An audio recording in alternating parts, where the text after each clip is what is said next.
Hello everyone, this is Gayle, and I'm here today to show you something that I have always, I say always enjoyed. I bet it's been many years ago. I went to a Marla Frankenberg workshop, and we did all kinds of wonderful leaves and plants and things, flowers and whatever, but she also showed us how to make an initial cane.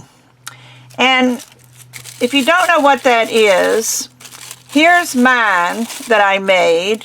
GOT are my initials, and I know that G looks a little wonky, but it turns out okay in the end. And I chose a dark lettering with the white background. And what it is you take this and you reduce it down. And I have another one somewhere, but I'm not sure where it is. And see how little this is? Of course, it's backwards. But let me slice it. But I could take a thin slice of this. Let me put it on my blade. Is it still backwards? No, it looks okay. Well, it's not a very good slice. Let me make another slice because that one didn't turn out so great. But you take a thin slice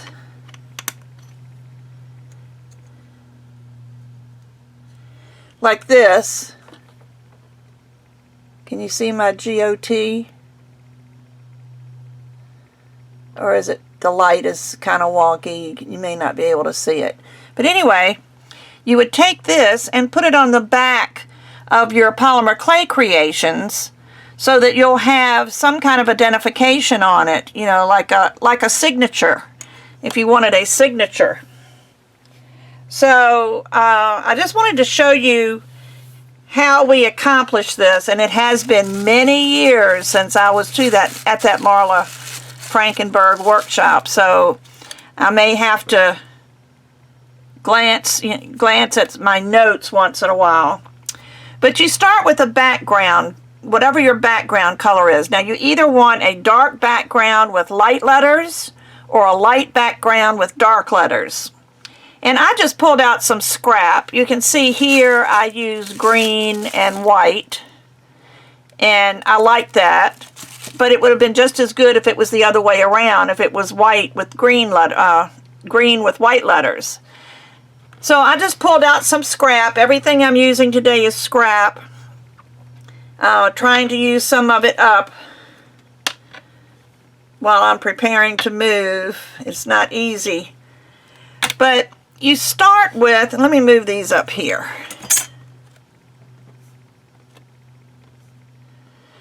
You start with a block of your base color. And I'm going to start with this one only because it's the smallest. Now for straight letters, like an I or an H or an E, anything where it's just nothing but straight lines, that one's fairly easy to do. You would just make a cut in your clay, in your block, move this over. Of course, for the I, this will be one of the ends. Let me start with the center. Cut right down the middle.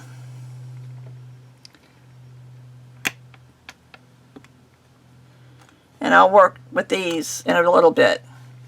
And then you would take a piece of clay. Let me make sure this end is blunt. It should be, but I've been messing with it, so it might have rounded a little bit. And measure how long you want it. You can even lay it down here. And I want about the same distance there. So I just need a block like this.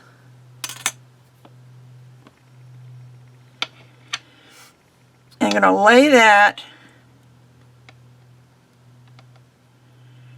right in between. I'm going to press this back together. Of course, this is a little bit thicker than this block, so I'm just going to trim off the top. Of course, it's kind of raggy looking, but that's alright because we're going to slice into it. Then you take the cut off here, and we're only going to want something maybe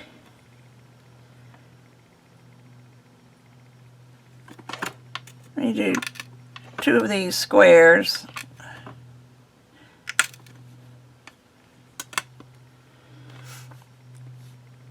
Take off this top that we had already cut. Let me go ahead and recut it.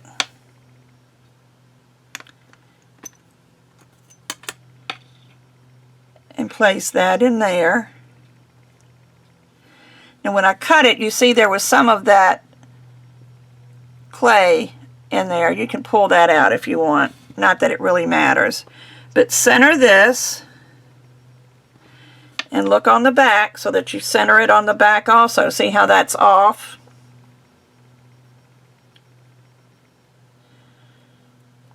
Center it on the front and the back. Trim it off.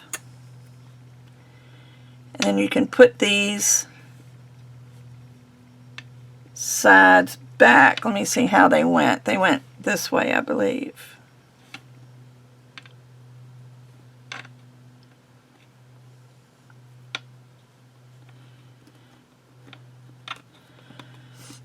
Then you do the same thing on the bottom.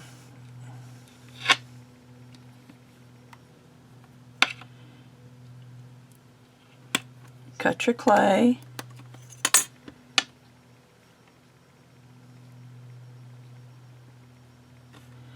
Pick it up.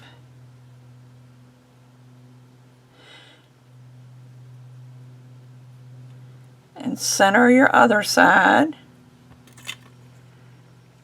Trim any excess.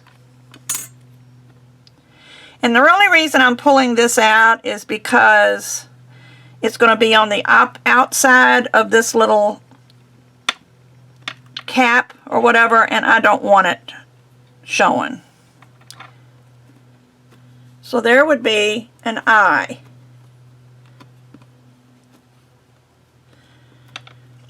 Of course, you would press it together on all 4 sides.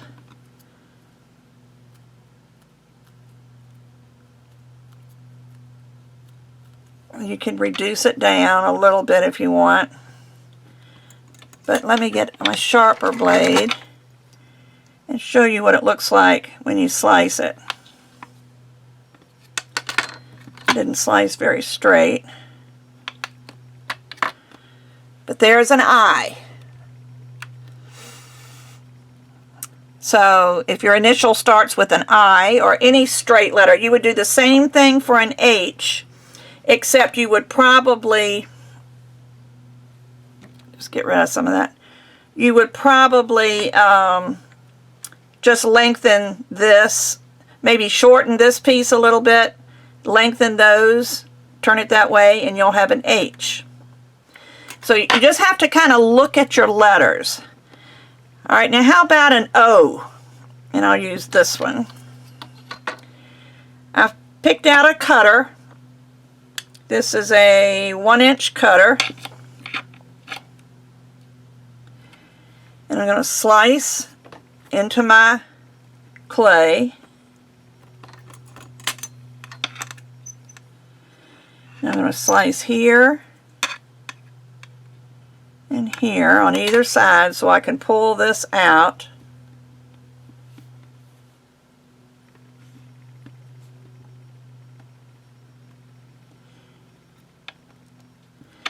This is almost too thick for this cutter.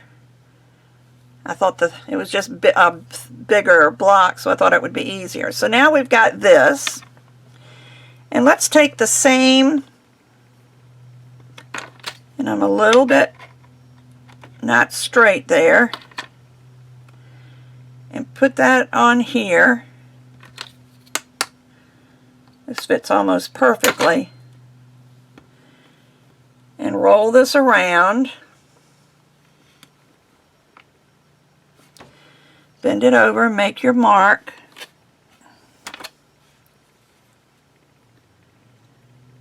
And cut just barely to the inside of that mark, and that will match this up.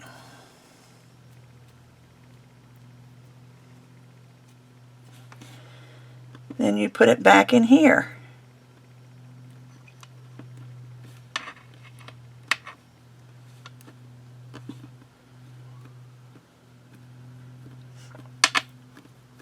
Of course, you're going to square this up after you squeeze it together, but again, you squeeze it together because you're adding clay.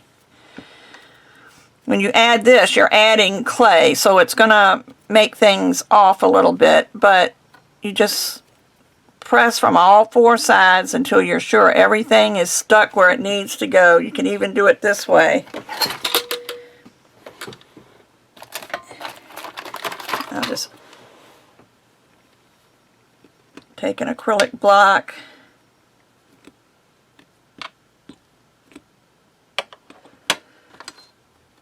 and then let me slice it, and there's an O. Again, you could do the same thing for a C, except you would stop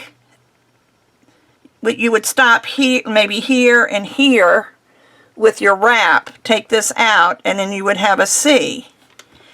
If you have a D, well, let me just do a D. That would be a good one to show you. First, I'm going to take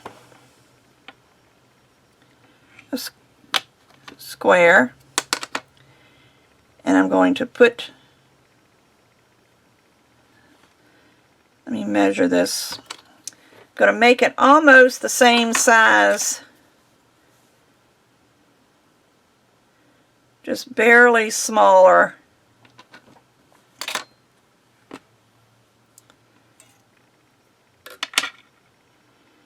I'm going to put that in here and replace this.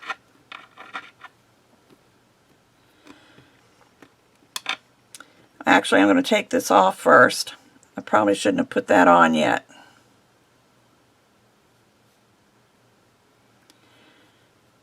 But just make sure you get this straight. Then take your circle cutter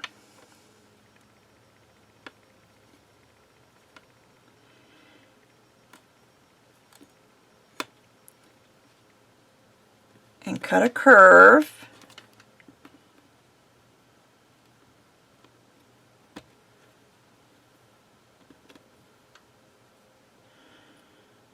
Push it out of your cutter. Let me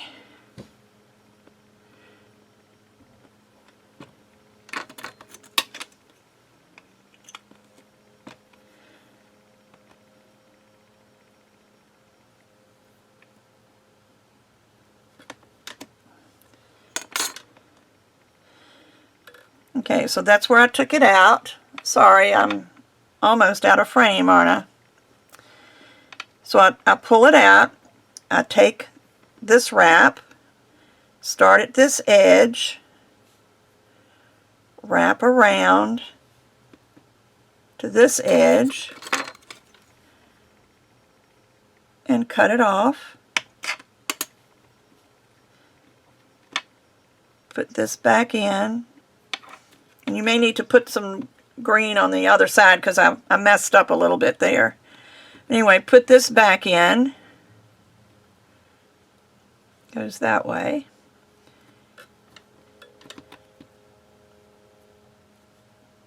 And let's see if I can get some scrap green here.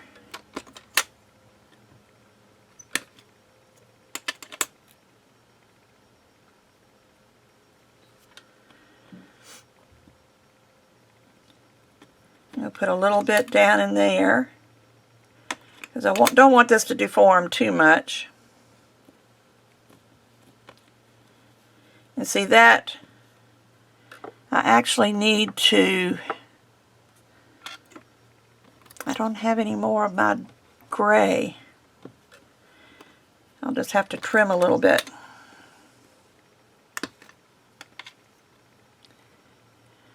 Let me take some of the gray off the side of this. That'll work. Let me roll it through my pasta machine.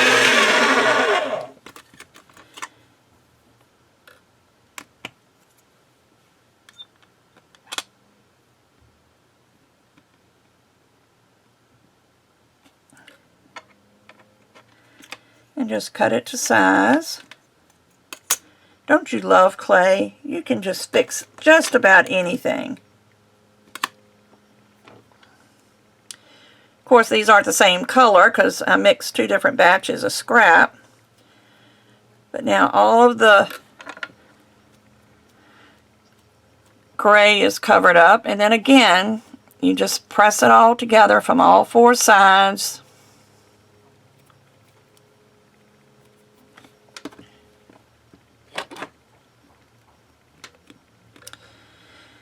I'm almost ready to move. I've been packing.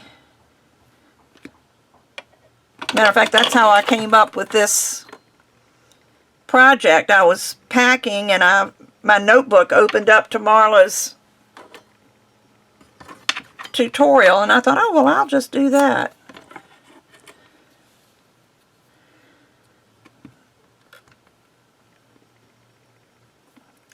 So let me slice this, and there is a D. Now say the initials you want. Of course, this one is smaller, so I have to make these smaller. But what you would do, let me just make these smaller, which will make them taller.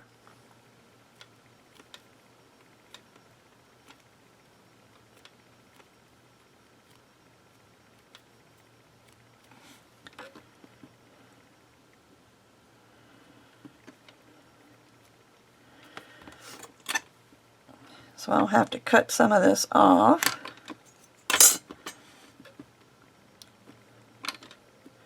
Same thing with the O. Let me make that a little smaller.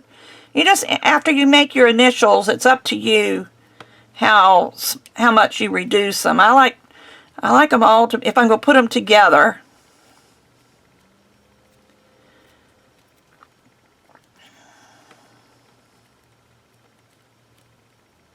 I like them to be the same size.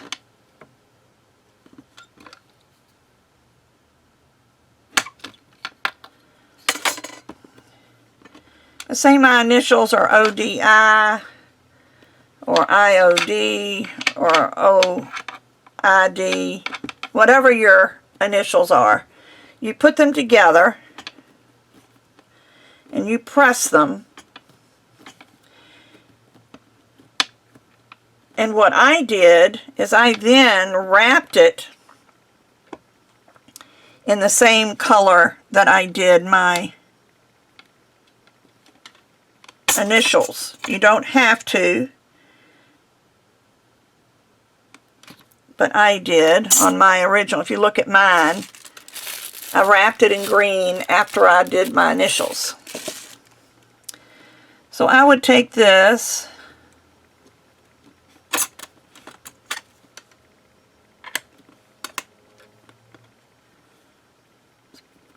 just happened to be big enough to go here.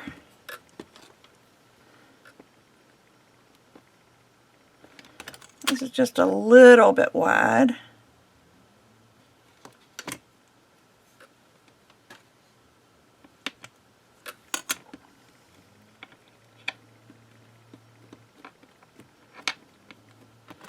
And I like to do each side separate so that I can come up and make my corners look nice.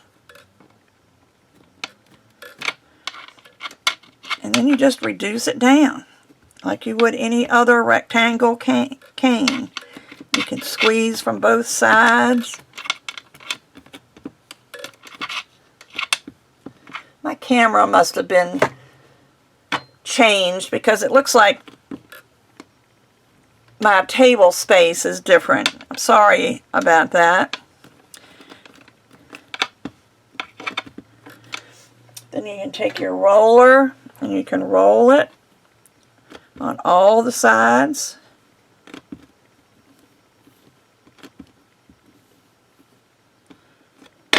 Then press from the ends. Because what you want to do is make it smaller this way and longer this way. But you just keep reducing.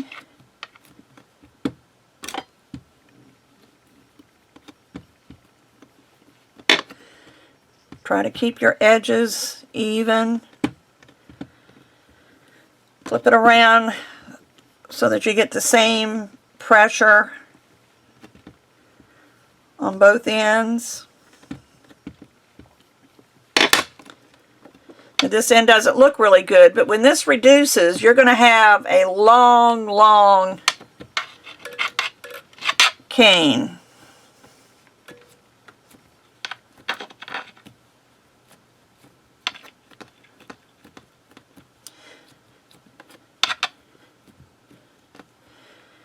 And ordinarily you would wait and let the clay rest before you reduce it. It helps decrease, malformation, but I don't have time for that, and neither do you. And if I turn my camera off, I don't know when I'll get back to it, because this is the first time in about 2 weeks I've been able to do something in my craft room.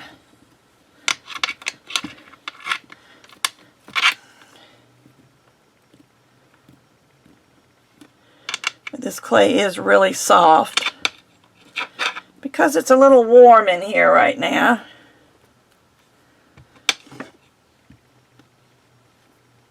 So you can see how it's beginning to lengthen, which is what you want.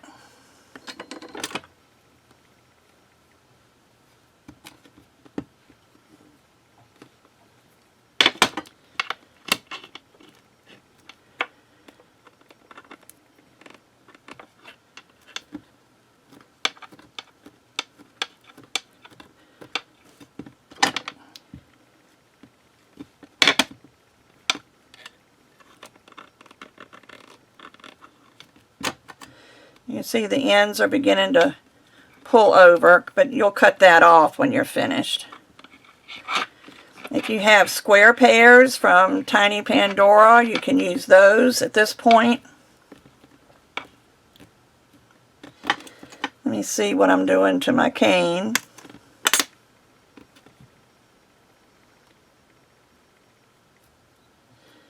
Of course, this is backwards, but there's my D-I-O.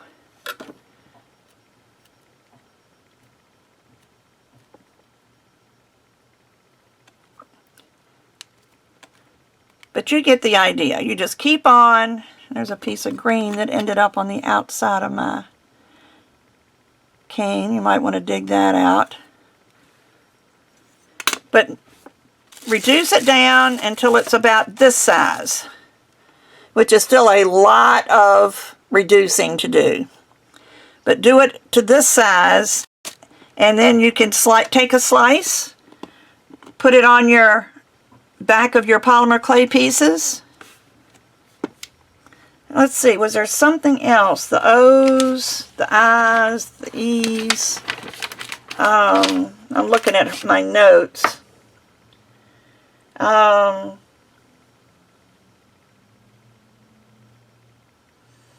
an S. I don't remember how to do the S. I remember it has something to do with teardrops. Let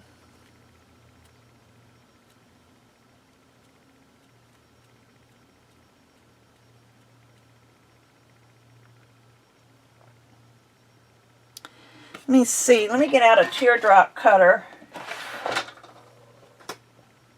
See if I can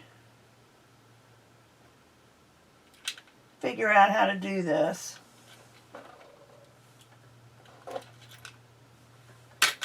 This isn't a teardrop, but it's an oval. So I can take an oval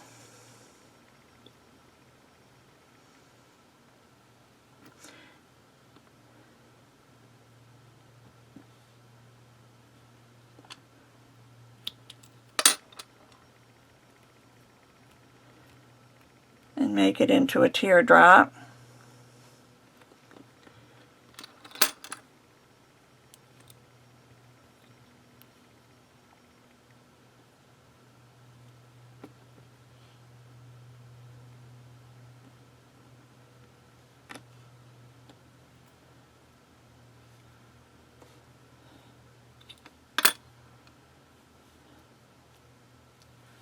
Sorry. And I'm trying to remember how this works.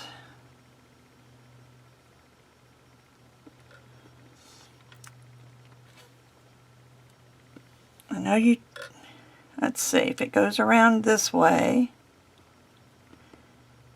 Let me make this shorter, since this is shorter clay.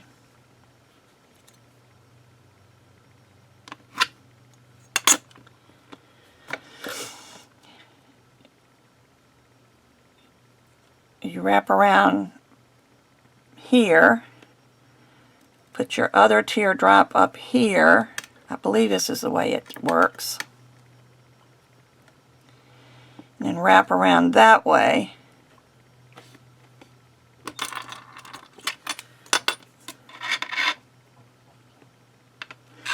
I didn't take notes on how to do this one.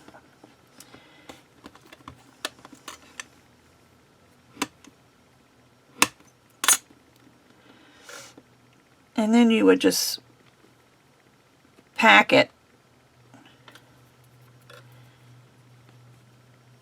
I think I would put a little bit here because I didn't put that point of that teardrop in very far.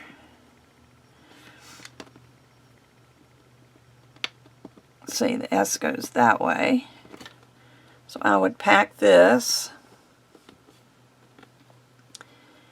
And then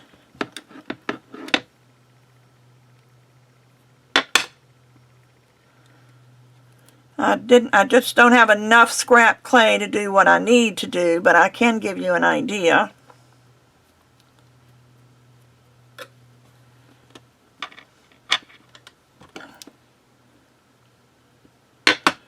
But you would just put the 4 sides, and I need another side here. But it's the same principle. Then you've got your S. Of course, you would want to make sure that your S is in, you know, that this is rounded the way you want it.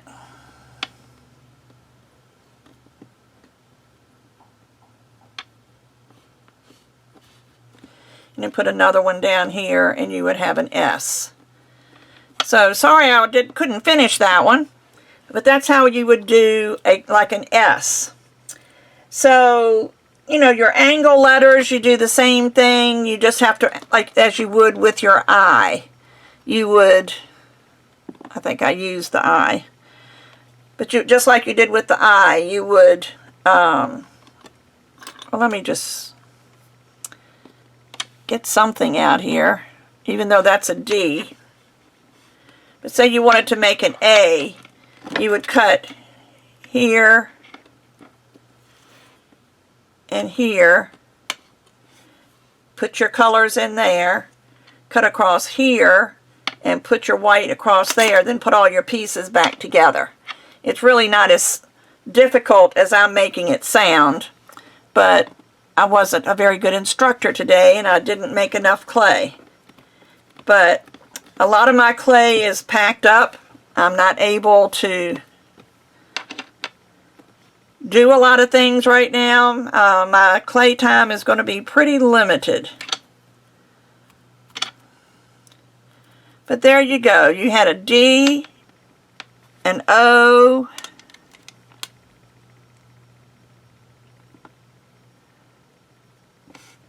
an O, and that's the back side of the I. Don't have the I, but you know, there's DSO if you wanted to use those for your initials. You could make this one bigger and make smaller initials on the side, so similar to this. You can do just anything you want. This would be your signature cane. So I hope you were able to get something out of this and would maybe be able to make your own initial cane. Choose colors that you like colors that will go with all of your, like I would not probably choose gray and ecru. That just happened to be what was in my scrap bucket that I had enough of one color to do. But, you know, be imaginative. Use your color sense. Hopefully yours is better than mine. And just play. And you don't have to make them this big. I had to make them this big in order for you to see what I was doing. But, you know, take smaller amounts of clay. Start with scrap like I did and just play. And then once you learn the way you want to do it, then take out your real clay. Or this is real clay, but it's scrap clay. But take out your colored clay and then redo it in your colored clay, and you'll end up with a really nifty initial cane. And it'll, trust me, it will last you for years if you make one this big. So I hope you enjoyed it. I will be back again. I can't say soon because I'm at a point where I don't know when I'll be back, but I'll be back as soon as I can with another polymer clay video. Thanks. Bye-bye.